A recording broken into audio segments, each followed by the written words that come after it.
Hi, y'all. Welcome to the second episode of After the Funeral, the grief that we carry. This is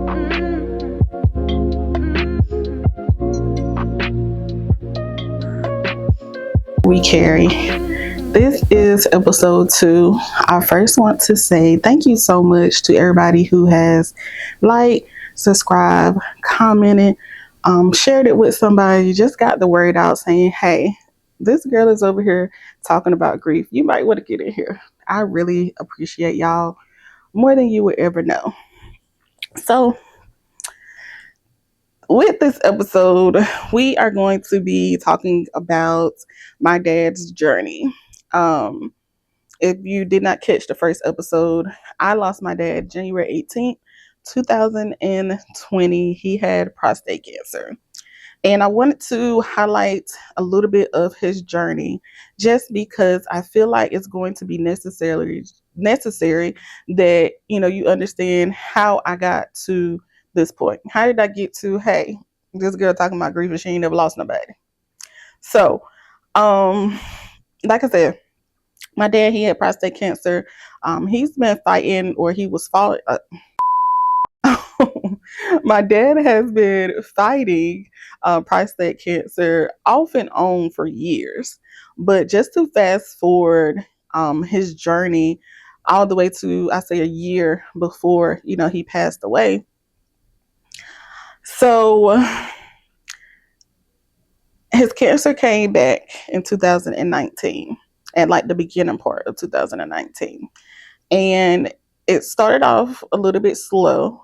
And then he went back into remission, and then about June somewhat it came back. And this time when it came back more aggressively, and it also started to spread. So they gave him the option to do chemo, do radiation, and immunotherapy. And if you know somebody who has done chemo, you know that it takes a toll on your body. So of course, he would do, chemo radiation for a couple of hours, things like that, and then come home and maybe sleep for the rest of the day, or, just really drowsy, just really worn out. And so a couple of months later, they called him, wanted to come in for a doctor's appointment. And they basically told him that, hey, this chemo and radiation is no longer working. So we can give you two options. You can keep doing the chemo and radiation, but like I said, it's technically not going to do anything. Or, we can send you home. We can, you can just allow it to, run its course and pretty much you go from there. And my dad began to become emotional. At this time, being that he has had cancer after so many years, he's been fighting. And, I'll say anytime that he has gotten or been told that he has had cancer, he, takes a day for himself, actually, he understands that, dang, it's back. I got to fight again. So he was sad, maybe like the first week or so. But then, he always had a fight. So this time it was different. He, like I said, they told him that he can continue to do the chemo, the radiation, or he can stop. And he called me, and he's never, called me about an appointment like this before. And he told me what the options were. And he said, I don't want anyone to think that I have given up or I have stopped fighting, but I'm tired. So at this point in time, for me, I had to remove myself. The human part of me, the daughter part of me, the fighter in me wanted to tell him, no, you need to keep doing it, because we need to keep doing this, because there ain't no way. No, no, we need to find something.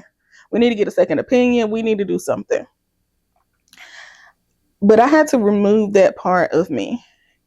So I told him, I said, at this point in time, you have fought for everyone else. You fought for your friends. You fought for your family. You fought for me. You fought for everybody else. Now is the time to fight for yourself. What does what do Thomas want to do? What does Thomas want to do? If Thomas wants to no longer do radiation, no longer do the chemo, no longer do immunotherapy, then that's what Thomas wants to do. And that's what we have to accept as your friends, as your family. We're not going to look at you as if, you have given up. We're going to look at, hey, you're choosing to fight a different way. And he said, okay. And we pretty much got off the phone. He did not tell me what his decision was going to be. But deep down inside, I knew that he was going to choose not to do it anymore because I know what kind of toll it was taking on his body. And, he was getting older. Later that day, his caregiver basically told me that, he chose to not do it. The next day, he was sad. He was, a little down, things like that. He had a human moment. And the next day after that, he had a burst of energy. He told me he wanted to go to Vegas. He wanted us to go to Vegas so we can gamble and, win all this money. He wanted to buy a motorcycle. He just basically wanted to live his best life. So one thing I forgot to mention was at the doctor's appointment, they told him, you can keep doing the therapy, things like that. It's not going to work. Or we can, send you home. But they also told him that he pretty much had 6 months to a year to live. And that, now granted, I'm going to be real honest with y'all. Just hearing the 6 months to a year thing, it really, broke my heart. Now, granted, yes, I believe in God. I believe, I believe all of that. And granted, God he can move that timeline out of the way. He can. But if I can be human, I just didn't know. I didn't know what the outcome was going to be. I did not know what the outcome was going to be. So with him only having that 6 months to a year time frame, I'm, praying, fasting, I want to keep him alive. I do. And I believe that God can do it. And I know that he can do it. We can cancel that timeline. But the human part of me was like, dang, I only got 6 months to a year with my daddy. And it could go, longer. It could be shorter. But that's what I have. I'll never forget in December of 2019, I had a dream. And I'm not one to share my dreams, but I feel like it definitely prepared me. I had a dream. And when I woke up, long story short, the Lord reminded me that in this next season of my life, he is going to carry me. And at that time, I was about to, start school and all this other stuff. So I'm thinking, that's what it was. I never thought that, hey, it's going to be my daddy dying or whatever. And that was actually December 30th, 2019. January 1st, literally January 1st, my dad, he got worse. He got worse. Like I say, he was no longer doing the chemo. They had put him on hospice. And I say again, the human part of me All I knew about hospice was, that's where you go to die. That's all I knew. I was not educated on, what hospice was or anything like that. So I just, I mentally prepared myself that, hey, at any day now, my dad could pass away. So that's where the whole grieving before death came from. Because I'm looking at, hey, if I go ahead and prepare myself that my dad is no longer here, it's not going to hurt as bad. So he was put on hospice. They moved a bed in. He did not want to do like go to like a hospice home or anything like that. He just wanted to, do it at home. And so it got worse. He was sleeping a lot of the day. Some days, it would be, just 5 or 6 hours, or, it would be 2 hours. But then as it got worse, it became 10, 15, 20 hours a day. And being that he's in pain, they were giving him morphine. And so I'm talking with his caregiver, getting information, things like that. And she is, every time she gives me an update, she was like, when are you coming? And my plan was to come when my spring break was, which that was in February. That was my plan because, 6 months to a year, I still had time to go. So I wasn't in a rush, honestly. And that may sound bad, but this is just my thought process at the time. If I look back, if I could redo, granted, I don't regret anything that I've ever done in life because I feel like everything happens for a reason. But if I look back, I feel like I probably should have went a little bit earlier. But that's a conversation for another day. Um, so like I said, the caregiver, she's literally giving me an update, every day, everything, hey, I'm giving his medicine. Hey, he ate, things like that. And she told me that I needed to talk to him. Like, you might want to talk to him. If you're not going to come, you might want to talk to him. And I will always say no. No, I'm not ready. I'm not ready to talk to him. At this point in time, my dad is no longer talking. He's pretty much just sleeping. If he is awake, he's just like looking around. He can't communicate. So at this time, the week of him passing away, she gave me an update, and she was like, "Shanika, you need to talk to him. You definitely need to talk to him."